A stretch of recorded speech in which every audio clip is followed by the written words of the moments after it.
신명기 31장 19절에서 22절까지 말씀입니다. 저희들이 오늘은 좀 신명기 32장을 이제 주로 살펴볼 텐데, 그래도 이제 19절부터 22절까지가 이제 그 내용의 표지 부분이라 한번 그 내용들 먼저 읽고 말씀을 나누는 사이에 같이 우리 신명기 32장 말씀을 좀 살펴보도록 하겠습니다. 자, 신명기 31장 19절에서 22절까지 주보에는 신명기 31장 말씀이 올라가 있습니다. 자, 19절부터 22절 같이 읽겠습니다. 그러므로 이제 너희는 이 노래를 써서 이스라엘 자손들에게 가르쳐 그들의 입으로 부르게 하여 이 노래로 나를 위하여 이스라엘 자손들에게 증거가 되게 하라. 내가 그들의 조상들에게 맹세한 바 젖과 꿀이 흐르는 땅으로 그들을 인도하여 드린 후에 그들이 먹어 배부르고 살찌면 돌이켜 다른 신들을 섬기며 나를 멸시하여 내 언약을 어기리니 그들이 수많은 재앙과 환난을 당할 때에 그들의 자손이 부르기를 잊지 아니한 이 노래가 그들 앞에 증인처럼 되리라. 나는 내가 맹세한 땅으로 그들을 인도하여 드리기 전 오늘 나는 그들이 생각하는 바를 아노라. 그러므로 모세가 그날 이 노래를 써서 이스라엘 자손들에게 가르쳤더라. 자, 오늘은 모세의 노래라는 제목으로 말씀을 전하겠습니다. 한양대학교 명예교수인 권호성 박사는 음악에 대한 기록과 관찰의 필요성에 대해 언급하면서 이렇게 말했습니다. 음악에는 한 사회의 가치관, 심성, 습성, 언어, 사고방식 등 상당히 많은 양의 문화 정보가 담겨 있습니다. 역사를 탐구하고 알려고 하는 것은 인간의 본능이기도 하고 과거에 축적된 지혜를 습득하여 미래의 생존을 위한 예측과 지식으로 활용하기 위함이기도 합니다. 그러므로 수많은 지혜와 영양분이 들어있는 문화 용광로인 음악에 대한 기록과 관찰은 인간에게 있어서 아주 중요한 일이라고 할 수 있습니다. 그러므로 음악 기록은 인류에게 가장 소중한 자산이며 시간이 흐를수록 그 가치는 매우 증대될 수밖에 없을 것입니다. 저는 이 글을 읽고 나서 모세의 노래 역시 우리에게 소중한 자산이며 시간이 흐를수록 그 가치는 매우 증대될 수밖에 없다는 사실들을 말씀을 준비하면서 깨닫게 되었습니다. 왜 그 이유가 무엇이냐면 단지 모세의 노래가 신명기의 어느 본문보다 많은 주목을 받아왔기 때문만은 아닙니다. 물론 노래를 만들어 이스라엘 백성에게 가르쳐야 하는 것이 모세의 마지막 사역이었고 이 노래가 모세오경을 마무리하는 지점에 위치해 있다는 점, 그리고 많은 신학적인 메시지들이 노래의 형태로 전달되었다는 점이 많은 학자에게 관심을 끌어서 그래서 이 연구가 많이 진행되어 있어서 이 노래를 소중한 자산이라고 말하는 것은 아닙니다. 그리고 매우 가치가 증대될 것이라고 말하는 것도 아닙니다. 더 중요한 이유가 있죠. 오늘 우리도 모세의 노래 속에 담긴 메시지들을 살펴보면서 오늘 우리에게는 어떤 메시지를 던지고 있는지 살펴보아야 하는 중요한 이유가 있습니다. 그러니까 모세의 노래는 모압 땅에서 이스라엘 백성들만 가르침을 받았던 노래나 또 이스라엘 백성들이 가나안 땅에 들어가서 불렀던 노래만은 아니라는 사실이죠. 그러니까 즉 흘러가는 노래처럼 흥얼흥얼거리다가 잊어버리는 노래가 되어서는 안 된다는 사실들을 제가 말하는 겁니다. 그 이유는 이 노래는 어린 양 예수를 따라가는 우리가 불러야 하는 노래라고 성경은 기록하고 있기 때문에 그렇습니다. 이에 대해서 요한계시록 15장 2절에서 3절의 말씀이 이렇게 기록하고 있습니다. 새번역 성경입니다. 제가 읽겠습니다. 나는 또 불이 섞인 유리바다와 같은 것을 보았습니다. 그 유리바다 위에는 짐승과 그 짐승 우상과 그 이름을 상징하는 숫자를 이긴 사람들이 하나님의 검은 거를 들고 서 있었습니다. 그들은 하나님의 종 모세의 노래와 어린 양의 노래를 부르고 있었습니다. 주 하나님, 전능하신 분, 주님께서 하시는 일은 크고 놀랍습니다. 만민의 왕이신 주님, 주님의 길은 의롭고도 참되십니다. 자, 요한계시록 15장 2절과 3절의 말씀을 보면 모든 우상 숭배와 박해를 견뎌낸 그리고 마침내 승리한 사람들이 노래를 부르는 장면이 기록되어 있습니다. 14장에서는 14만 4천 명이라는 사람들이 상징이죠. 이 사람들이 어린 양 예수와 함께 노래를 불렀고 15장 2절과 3절에서는 어린 양 예수를 따라가는 모든 사람들, 박해를 당했던 사람들, 환난을 당했던 사람들, 우상 숭배와 여러 가지 고통과 어려움 속에 살았던 사람들이 어린 양 예수와 함께 무슨 노래를 불렀냐면 모세의 노래, 어린 양의 노래를 불렀다라고 성경은 기록하고 있습니다. 그러니까 출애굽기 15장과 신명기 32장에 기록된 이 모세의 노래가 그때까지 계속 믿음의 사람들에 의해서 기억되고 그리고 그날에 모두가 승리한 날, 마침내 승리하는 그날에 부를 노래 중에 하나가 바로 우리가 오늘 살펴보는 모세의 노래라는 것입니다. 그렇다면 모세의 노래가 어떤 노래이길래 우리가 기억해야 하며 더 나아가 우리가 함께 불러야 하는 노래일까요? 자, 신명기 32장의 말씀을 통해서 세 가지 주제로 한번 살펴보도록 하겠습니다. 자, 모세의 노래의 첫 번째 주제는 하나님의 은혜에 대한 것입니다. 우리 신명기 32장 10절에서 14절까지의 말씀. 우리 한번 찾아서 한번 같이 읽어볼까요? 신명기 32장 10절에서 14절까지의 말씀입니다. 우리 같이 한번 읽겠습니다. 여호와께서 그를 황무지에서 짐승이 부르짖는 광야에서 만나시고 호위하시며 보호하시며 자기의 눈동자같이 지키셨도다. 마치 독수리가 자기의 보금자리를 어지럽게 하며 자기의 새끼 위에 너풀거리며 그의 날개를 펴서 새끼를 받으며 그의 날개 위에 그것을 엎는 것 같이 여호와께서 홀로 그를 인도하셨고 그와 함께한 다른 신이 없었도다. 여호와께서 그가 땅의 높은 곳을 타고 다니게 하시며 밭에 소산을 먹게 하시며 반석에서 꿀을 굳은 반석에서 기름을 빨게 하시며 소의 엉긴 젖과 양의 젖과 어린 양의 기름과 바산에서 난 순양과 염소와 지극히 아름다운 밀을 먹이시며 또 포도즙의 붉은 술을 마시게 하셨도다.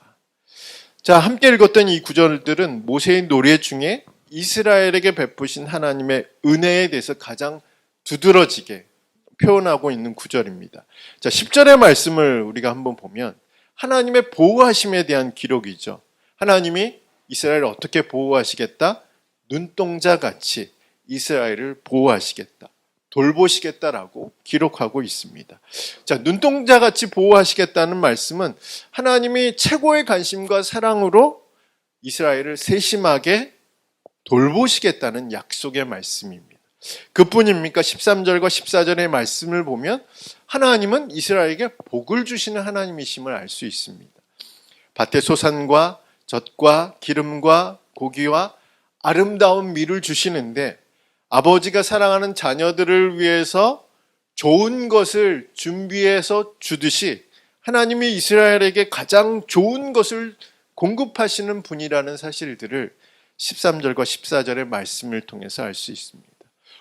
이 말씀을 통해서 우리가 생각해 볼 수 있는 것은 오늘 우리를 향한 하나님의 은혜도 동일하냐라는 것입니다. 어쩌면 우리에게 약간의 의문점이 있을 수 있습니다. 그러나 우리가 요한계시록 15장 2절과 3절의 말씀을 다시 한번 묵상해 보면 여전히 하나님은 우리를 보호하시고 우리에게 은혜를 베푸시고 또 우리에게 가장 좋은 것을 주시는 하나님이심을 그리고 하나님이셨음을 우리도 믿어야 한다는 사실이죠. 왜냐하면 우리도 그들과 함께 이 은혜를 그날에 함께 부르는 사람들이기 때문에 그렇습니다. 그러나 하나님의 은혜는 우리를 과잉보호한다는 의미로 사용하지는 않았습니다. 하나님은 11절의 말씀처럼 독수리가 그 보금자리를 어지럽게 하고 그 새끼 위에서 나풀거리고 그 새끼를 절벽에서 떨어뜨리고 그 날개로 그 새끼를 받아내는 것처럼 하나님의 은혜는 이런 모양으로도 나타난다는 사실들을 11절의 말씀을 통해서 우리는 알 수 있습니다. 물론 이런 시간들이 어렵죠. 힘든 시간입니다. 그리고 때로는 하나님이 이런 훈련의 시간들을 우리에게 주시는 것이 가혹하다 느낄 수도 있습니다. 그러나 이런 연단이 우리를 신앙적으로나 인격적으로나 우리를 성숙하게 만든다는 사실들은 성경의 많은 부분에서 흔하게 찾아볼 수 있는 것입니다. 그러므로 하나님의 은혜가 느껴지지 않을 때 그것은 우리가 인식하지 못하는 것일 뿐이지 하나님의 은혜가 없거나 사라진 것은 아니라는 사실들을 우리는 기억해야 합니다. 그러나 때로는 우리가 하나님의 은혜가 있는지 없는지 분간하기 어려울 때가 있습니다. 그렇죠. 그때는 우리의 눈을, 우리의 귀를 믿지 말고, 우리의 느낌을 믿지 말고 하나님의 말씀을 믿어야 합니다. 이런 얘기 들어보셨어요? 어떤 얘기냐면 우리의 눈은 특정 파장 범위 안에만 볼 수 있다라는 얘기죠. 이 범위를 가시광선이라고 합니다. 그러니까 사람의 눈이 볼 수 있는 것은 가시광선 안에 있는 파장의 범위만 볼 수 있다는 거죠. 우리가 잘 아는 자외선이나 적외선, 우리 눈으로는 볼 수 없습니다. 어떤 동물들은 보기도 하죠. 그러나 대부분 사람들은, 모든 사람들은 기계 장비를 이용해야만 여기에 적외선이 있다, 자외선이 있다 라는 사실들을 감지할 수 있습니다. 이런 이야기도 들어보셨어요. 우리의 귀도 특정 주파수 범위 안에서만 들을 수 있다는 것. 대략 20Hz에서 2만 Hz까지 범위 안에 들어야 우리는 들을 수가 있다라는 거죠. 이 범위를 벗어난 소리, 너무 작은 소리이든지 너무 큰 소리이든지 들리지 않는다는 거죠. 너무 작은 소리, 저주파나 초음파 같은 소리들은 들리지 않는다는 얘기예요. 제가 예전에 과학 어떤 기사를 보다가 지구가 돌아가는 소리가 좌전하고 공전하죠. 맞죠?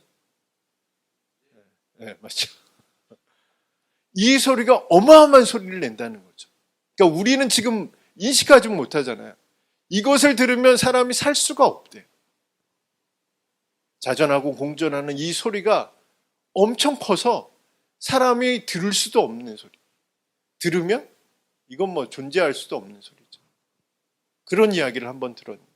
그러니까 우리의 귀도 범위가 있다는 거죠. 한계가 있다는 겁니다. 제가 이 이야기를 하는 이유는 우리의 눈과 귀는 한계가 있습니다. 이런 한계만 있는 것이 아니죠. 경험적인 한계가 있습니다. 또 지식적인 한계가 있습니다. 또 신체적인 한계가 있죠. 그리고 영적인 한계가 있습니다. 그리고 다른 한계들이 있어서 우리가 하나님의 은혜가 있다 없다라고 말할 수 없다는 것을 제가 이야기하는 겁니다. 이런 한계가 우리에게 존재하기 때문에 하나님의 은혜가 느껴지지 않는다, 하나님의 은혜가 보이지 않는다, 하나님의 은혜가 들리지 않는다 라고 말할 수는 없다는 사실들을 이야기하기 위해서 이런 예화를 들었습니다. 내가 인식하지 못할 뿐이지 하나님의 은혜는 사라지는 것은 아니라, 없어지는 것은 아니라는 것. 계시록 15장 2절과 3절의 말씀처럼 우리가 그날에 부를 노래는 바로 모세의 노래이며 하나님이 우리를 어떻게 인도하셨는지, 어떻게 우리를 보살피셨는지, 어떤 복을 주셨는지, 어떤 은혜로 살게 하셨는지를 우리는 그날을 노래할 것입니다. 그 노래의 핵심은 뭐냐면 그 은혜가 우리 가운데 사라지지 않았다는 사실들을 우리가 인정하고 믿는 것이 필요하다는 거죠. 저는 오늘 우리에게도 이런 은혜가 있음을 믿는 믿음이 우리 가운데 있기를 간절히 소망합니다. 그리고 이 은혜를 조금이나마 인식하는 그런 영적인 그런 통찰력이 우리 가운데 있기를 간절히 소망합니다. 그래서 이 은혜를 노래하고 이 은혜에 대해서 감사하는 저와 여러분이 되기를 간절히 소망합니다. 자, 두 번째 주제는 은혜를 배반한 이스라엘입니다. 자, 15절에서 18절까지의 말씀 한번 같이 읽겠습니다. 신명기 32장 15절에 18절까지의 말씀입니다. 같이 읽겠습니다. 그런데 여수르니 기름짐에 발로 찼도다. 내가 살찌고 비대하고 윤택함에 자기를 지으신 하나님을 버리고 자기를 구원하신 반석을 없인 여겼도다. 그들이 다른 신으로 그의 질투를 일으키며 가증한 것으로 그의 진노를 격발하였도다.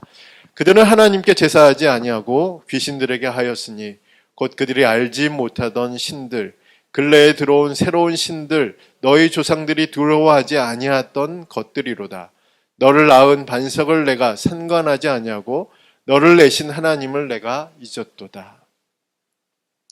우리가 이제 내일부터 모세의 노래를 묵상하게 될 텐데, 이 노래가 우리가 배우기 좋은 편안한 노래는 아니라는 것을 우리는 알 수 있습니다. 왜냐하면 이 노래의 많은 부분이 하나님의 은혜를 배반한 이스라엘에 대해서 고발하는 장면으로 이루어졌기 때문에 그렇습니다.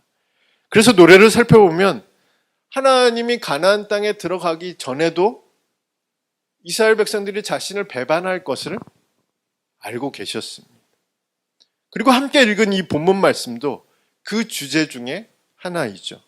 특히 함께 읽은 본문 말씀에는 이스라엘의 배반이 언제 일어나는지에 대해서 자세하게 기록하고 있습니다. 오늘 함께 우리가 31장의 말씀도 읽었는데 그 말씀 속에서도 반복하고 있는 주제이기도 합니다. 언제일까요? 언제 이스라엘은 배반했을까요? 언제 우리는 하나님을 떠나게 될까요? 하나님의 복을 받아 풍족했을 때입니다. 실제로 이스라엘은 가나안 땅에서 평안하게 살 때, 부유하게 되었을 때 그들에게 은혜를 베푸신 하나님을 잊어버렸습니다. 다른 신들을 섬기기 시작했습니다. 즉 그들은 은혜를 주신 하나님을 예배하지 않았고 하나님을 생각하지 않았고 하나님의 은혜를 잊었습니다.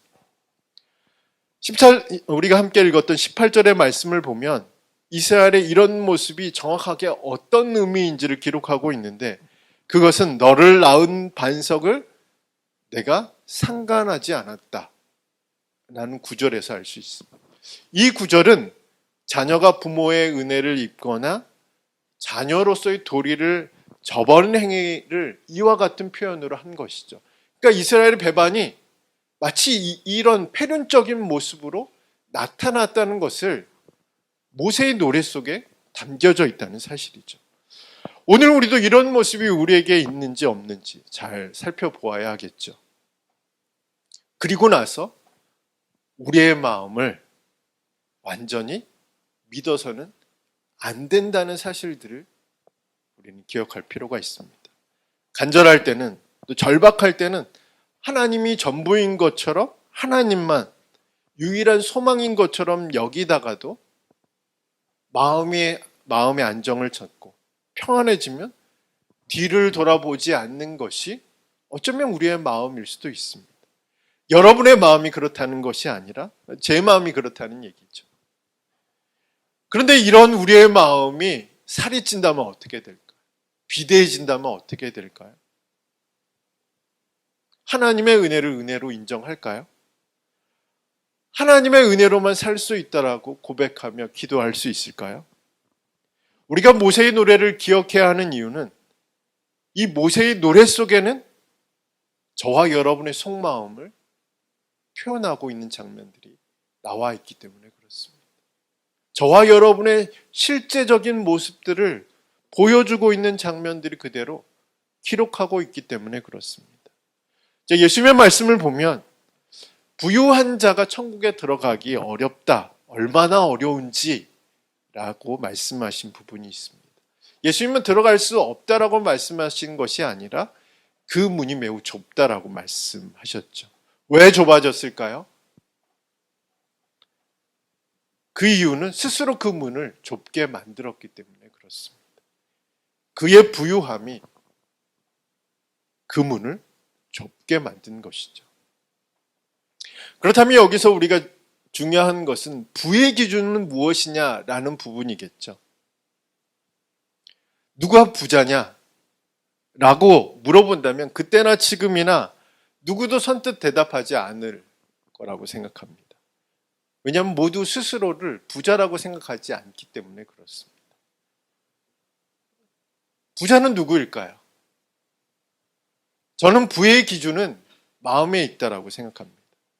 적은 재산을 가지고도 부자의 마음으로 하나님 없이 살아갈 수가 있고, 많은 재산을 가지고도 가난한 마음의 소유자로 하나님을 구하며 살아갈 수도 있습니다.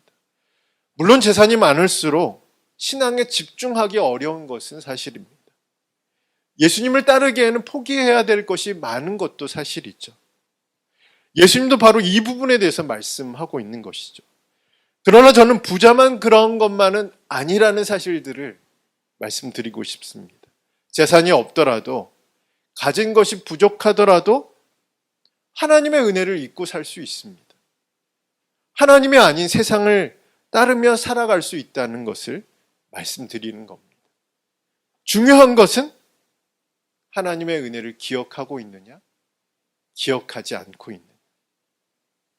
하나님의 은혜를 감사하고 있느냐, 그 은혜를 무시하고 있느냐. 이것이 바로 중요한 것이죠. 그러니까 예수님이 부자가 천국에 들어가기가 얼마나 어려운지에 대한 이 말씀 속에서는 누구도 그 대상에서 제외될 수 없다는 것을 제가 말씀드리는 거죠. 나는 부자가 아니야. 나는 부유한 사람이 아니야. 난 가진 것이 없어. 라고 이 대상에서 빠질 수 있는 사람은 없다는 사실이죠. 만약 그 마음이 부유한 상태라면, 그 마음이 가난한 자가 아니라면, 그 마음이 하나님 은혜 없이도 살아갈 수 있다는 마음을 가지고 살아가는 사람이라면 그 사람도 예수님이 말씀하신 부자이죠. 돈의 액수가 아니라는 거죠. 재산의 많고 적음이 문제가 아니라 우리의 마음이 어떠냐에 따라서 우리도 그 대상에서 제외되지 않는다는 사실들. 우리는 이 말씀을 다시 한번 생각해 볼 필요가 있습니다. C.S. 루이스는 천국을 지향하면 세상을 덤으로 얻겠지만 세상을 지향하면 둘 다 잃을 것이라고 말했습니다. 우리가 세상을 지향하는 순간 하나님의 은혜는 잊혀질 수밖에 없죠. 하나님의 은혜를 간절히 요청하지 않을 수밖에 없습니다.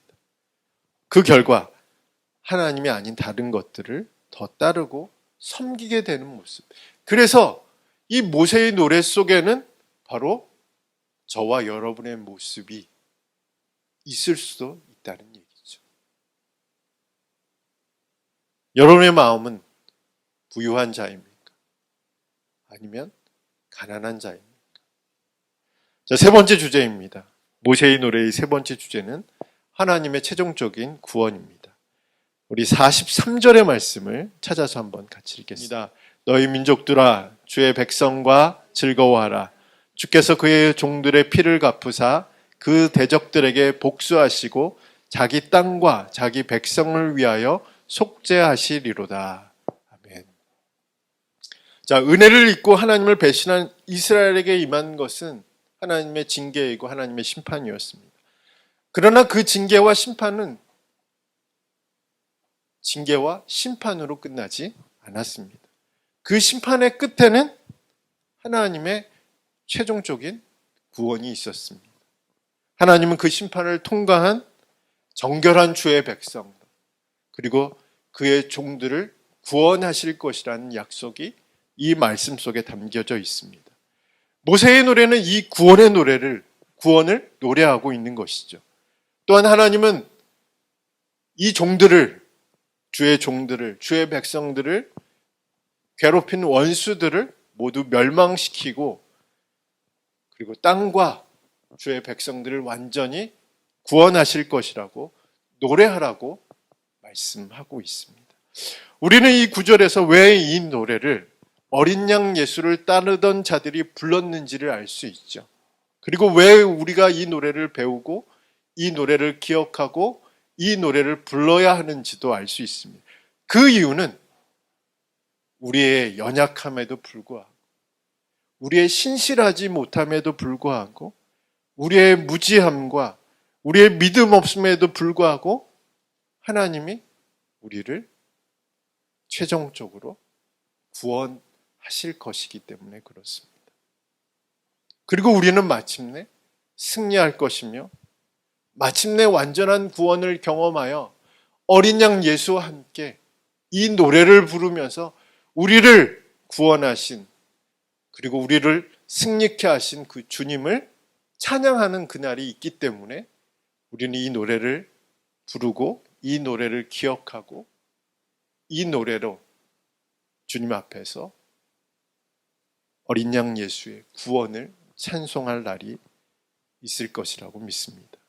저는 이 장면을 생각하면서 마틴 루터킹 목사님의 나에게 꿈이 있습니다 라는 설교문의 마지막 대사가 떠올랐습니다. 어떤 대사였죠?